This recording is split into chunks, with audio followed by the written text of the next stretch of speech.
Dear students, alkene बनाने की विधियों के अंतर्गत हम लोग विलोपन अपक्रियाओं को स्टडी कर रहे थे।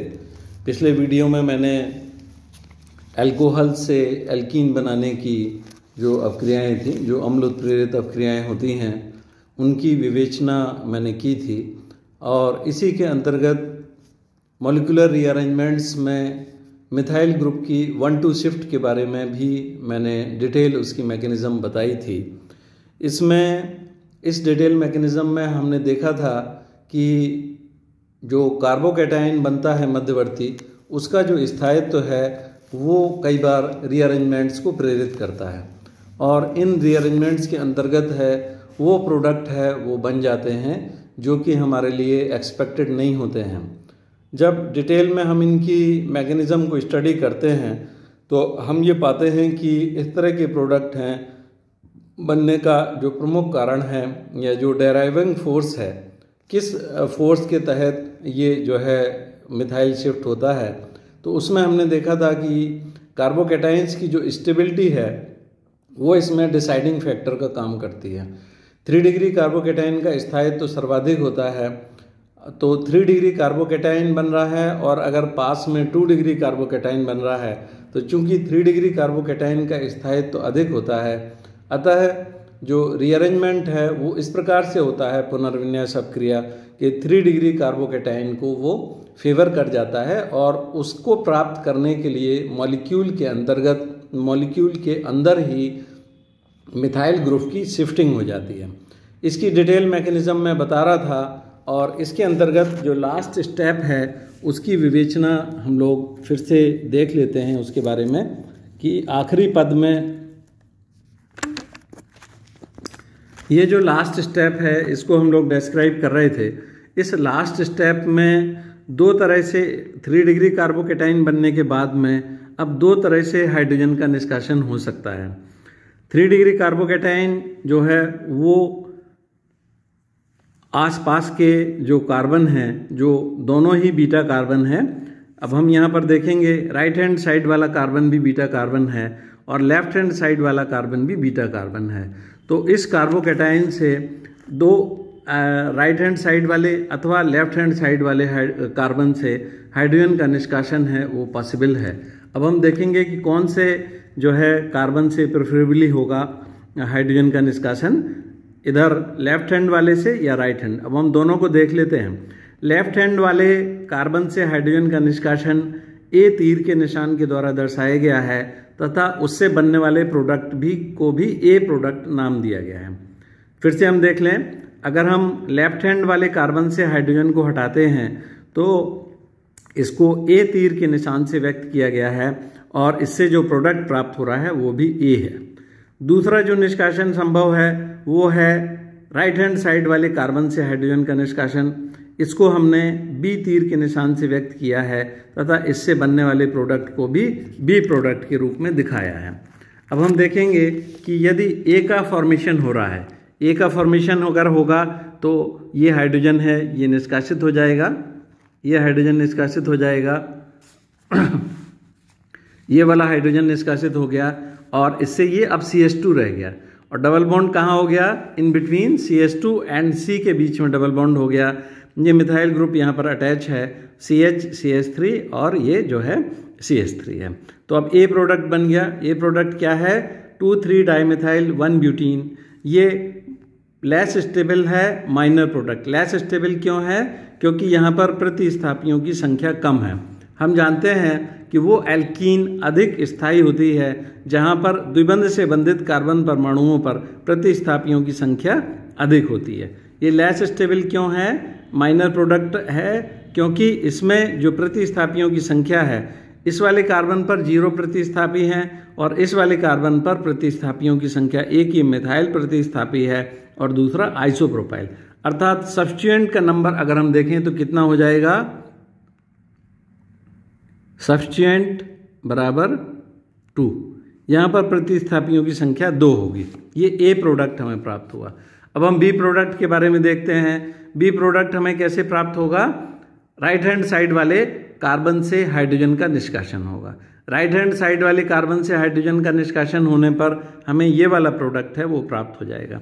ये प्रोडक्ट किस प्रकार का है, CH3C, यहाँ पर CH3 है और डबल बॉन्ड है वो यहाँ पर एस्टेब्लिश हो गया CH3 और ये CH3 हाइड्रोजन यहाँ से निष्कासित हो गया।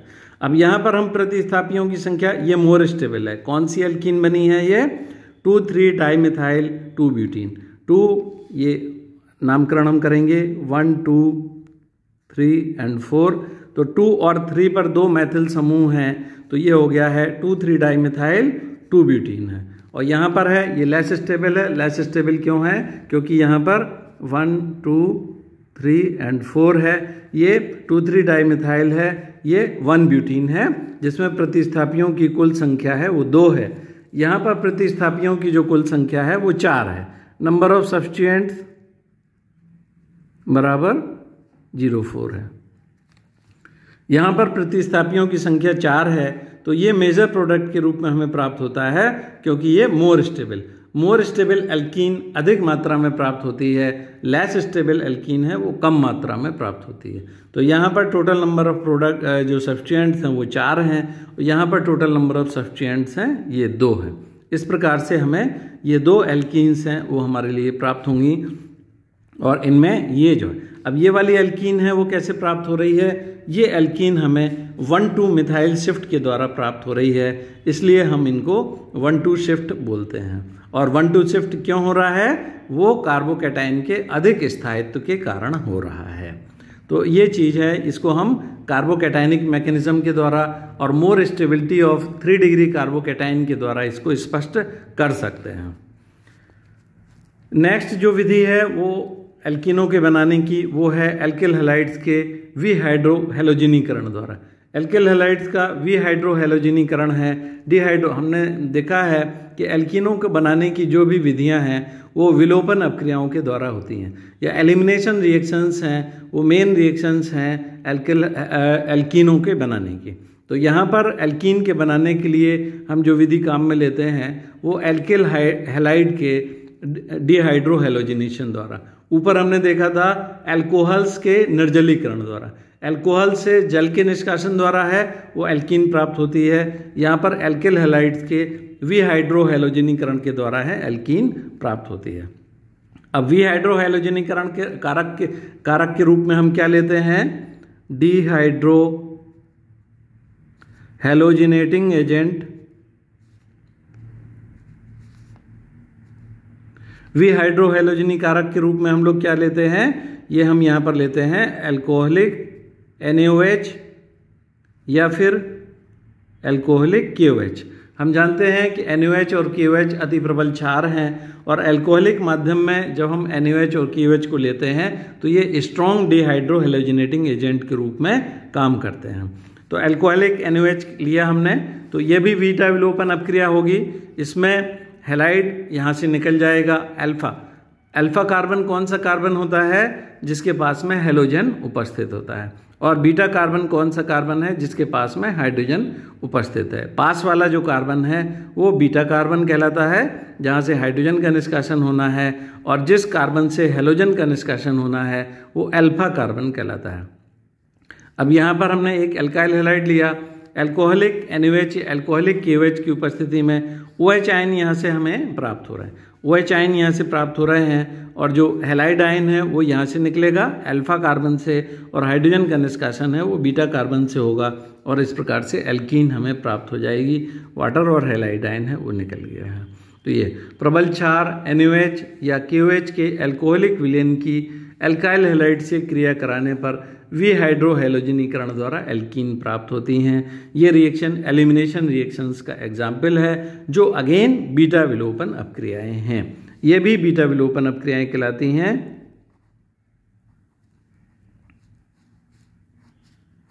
बीटा विलोपन अपक्रियाओं को फिर से समझ लो। बीटा विलोपन हमेशा क्यों कहते हैं, क्योंकि हैलोजन वाला जो कार्बन है वो अल्फा कार्बन कहलाता है, पास वाला जो कार्बन है वो बीटा कार्बन है। बीटा कार्बन से हाइड्रोजन का चूंकि निष्कासन होता है, इसलिए इनको हम बीटा विलोपन। दूसरा, इनके लिए आवश्यक शर्त यह भी होती है कि इनमें बीटा कार्बन पर हाइड्रोजन का होना जरूरी है। यदि इन अपक्रियाओं में बीटा कार्बन पर अल्फा जिस पर हैलोजन है जिस कार्बन पर, उससे पास वाले बीटा कार्बन पर अगर हाइड्रोजन उपस्थित नहीं होगा तो ये अपक्रियाएं संपन्न नहीं होंगी। इसलिए इनको विशिष्ट रूप से बीटा एलिमिनेशन रिएक्शन नाम दिया गया है। चूँकि इन अपक्रियाओं में बीटा कार्बन पर उपस्थित हाइड्रोजन अल्फा कार्बन पर उपस्थित हैलोजन के साथ में निष्कासित होता है, अतः इन अपक्रियाओं को विशिष्ट रूप से बीटा विलोपन अपक्रियाएं कहते हैं। यहाँ पर डिस्क्राइब किया गया है कि चूंकि इन अपक्रियाओं में बीटा कार्बन पर उपस्थित हाइड्रोजन अल्फा कार्बन पर उपस्थित हैलोजन के साथ में निष्कासित होता है, अतः इन अपक्रियाओं को विशिष्ट रूप से बीटा। और दूसरा मैंने ये बताया है कि इन अपक्रियाओं को संपन्न होने के लिए अणु के अंदर बीटा हाइड्रोजन का उपस्थित होना आवश्यक है। ये हमने यहाँ पर फिर से डिस्क्राइब किया हुआ है। ये एक ऐसा एग्जाम्पल है कि मॉलिक्यूल के अंदर है, दोनों तरफ है वो बीटा हाइड्रोजन उपस्थित है, बीटा हाइड्रोजन दोनों तरफ उपस्थित है। तो यहाँ से भी ये हाइड्रोजन निष्कासित हो सकता है और ये वाला हाइड्रोजन यहाँ से भी निष्कासित हो सकता है।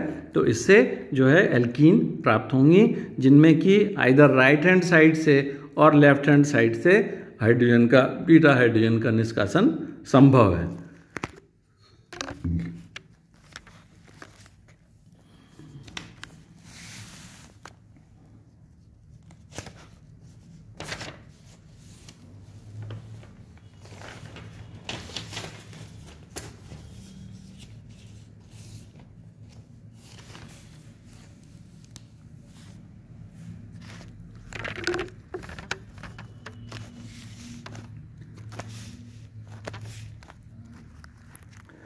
अब इनकी क्रियाविधि है जो बीटा एलिमिनेशन की इस प्रकार की अपक्रियाएं हैं जो अल्कोहलिक NaOH या KOH के द्वारा संपन्न होती हैं। उनमें अल्काइल हैलाइड का विहाइड्रोहैलोजनीकरण निम्न दो क्रियाविधियों द्वारा होता है। तो दोनों क्रियाविधियों द्वारा संभव है। ये किस पर निर्भर करता है? अल्काइल हैलाइड की संरचना क्या है।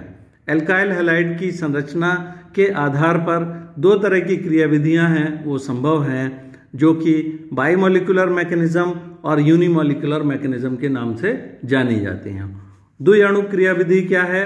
अब हम देखें काइनेटिक्स में हम जानते हैं कि बाइमोलिकुलर मैकेनिज्म हम किनको कहते हैं। ये सेकेंड ऑर्डर की रिएक्शंस होती हैं। इनमें इन अपक्रियाओं में जो वेग निर्धारक पद है उसमें दो अणु उपस्थित होते हैं। दो अणु उपस्थित होने के कारण इनको बाइमोलिकुलर रिएक्शंस कहा जाता है। यदि एक अणु वेग निर्धारक पद में उपस्थित है तो वो यूनिमोलिकुलर मैकेनिज्म कहलाती है, जो कि फर्स्ट ऑर्डर रिएक्शन होती है। द्विअणु क्रियाविधि कौन सी है फिर से देख लीजिए। इसको हम, चूंकि ये एलिमिनेशन रिएक्शन है, ई किसको शो करता है? एलिमिनेशन को। एलिमिनेशन या विलोपन को ई शो करता है। टू किसको शो कर रहा है? बाइमोलिकुलर द्विअणु सेकेंड ऑर्डर रिएक्शन। द्विअणु द्वितीय कोटि की अपक्रियाएं हैं ये। तो ये जो है इसको E2 से व्यक्त किया गया। E2 का क्या मतलब है? E stands for elimination. E निष्कासन या विलोपन अपक्रिया को शो करता है। 2 बाइमोलिकुलर सेकेंड ऑर्डर को शो करता है।